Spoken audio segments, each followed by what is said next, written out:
முருங்கை இலைகளின் முக்கிய நன்மைகள் பார்க்கலாம். அதிக அளவு வைட்டமின் சி மற்றும் ஆன்டி ஆக்சிடென்ட்கள் இருப்பதால் நோய் எதிர்ப்பு மண்டலத்தை வலுப்படுத்தும். நீரிழிவு நோயாளிகளுக்கு இரத்த சர்க்கரை அளவை கட்டுப்படுத்த உதவுகின்றது. இரத்த அழுத்தம் மற்றும் கொழுப்பை குறைத்து இதய ஆரோக்கியத்தை பாதுகாக்கும்.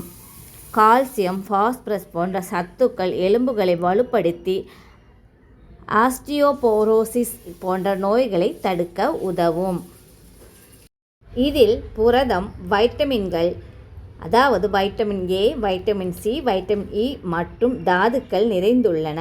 இது அதிசய மரம் என்று அழைக்கப்படுகிறது. உடல் சோர்வை நீக்கி நாள் முழுவதும் ஆற்றலுடன் இருக்க உதவும். இதை உலர்த்திய இலைகளை பொடி செய்து சூடான நீரில் கலந்து டீயாக குடிக்கலாம் அல்லது உணவில் தூவலாம். சாம்பார், பொரியல், கூட்டு போன்றவற்றில் சேர்த்து சமைத்து உண்ணலாம்.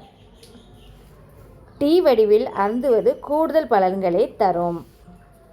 இன்று முருங்கைக்கீரையும் துவரம் பருப்பும் சேர்த்து குழந்தைகளுக்கும் பெரியவர்களுக்கும் பிடித்த மாதிரி ஒரு சாம்பார் வைக்கலாம். இதற்கு நன்றாக இலைகளை தனியாக எடுத்துக்கொள்ள வேண்டும்.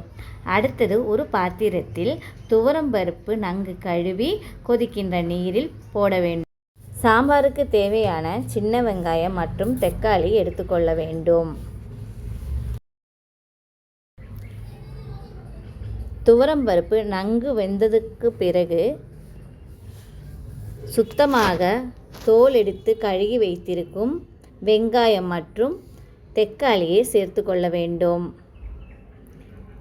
இப்பொழுது தக்காளியும் சின்ன வெங்காயம் நன்கு வேகவிட வேண்டும்.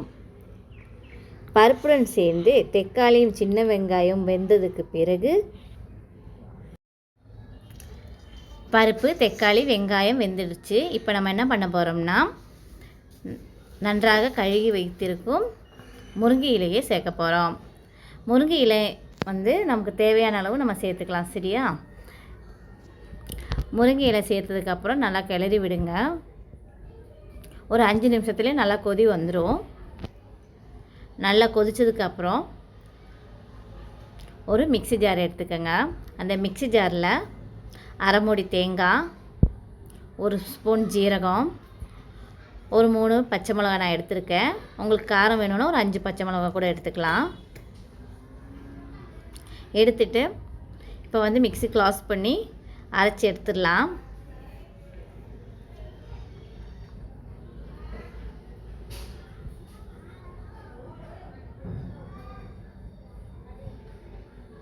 அடுத்தது இதில் கொஞ்சம் மஞ்சத்தூள் சேர்த்துக்கலாம். வேறு எந்த ஒரு பவுடரும் இந்த குழம்புல சேர்க்க போகிறது இல்லை, மஞ்சத்தூள் மட்டும்தான். தேவையான அளவு உப்பு மற்றும் அரைச்ச விழுது நம்ம இதில் சேர்த்துக்கலாம். சேர்த்துட்டு தேவையான அளவு தண்ணி சேர்த்துக்கலாம். இப்போ குழம்பு ஊற்றி சாப்பிட்ற மாதிரி இருந்துச்சுன்னா நீங்கள் கொஞ்சம் தண்ணி எக்ஸ்ட்ராவே சேர்த்துக்கலாம். நான் கொஞ்சம் கெட்டியாக வைக்கிறதுனால கொஞ்சம் அளவாக தான் தண்ணி ஊற்றிருக்கேன். நெக்ஸ்ட்டு ஒரு தாளிப்பு ரெடி பண்ணிடலாம். ஒரு கடாயில் எண்ணெய் ஊற்றி கடுகு, உளுந்தம்பருப்பு, வெந்தயம் சேர்த்துக்கலாம். வெந்தயம் சேர்க்குறது நம்ம உடம்புக்கு ரொம்ப குளிர்ச்சி தரும். அதை சேர்த்துட்டு நம்ம அந்த குழம்புல தாளித்து கொட்டிடலாம். இப்போ ரொம்பவே ருசியான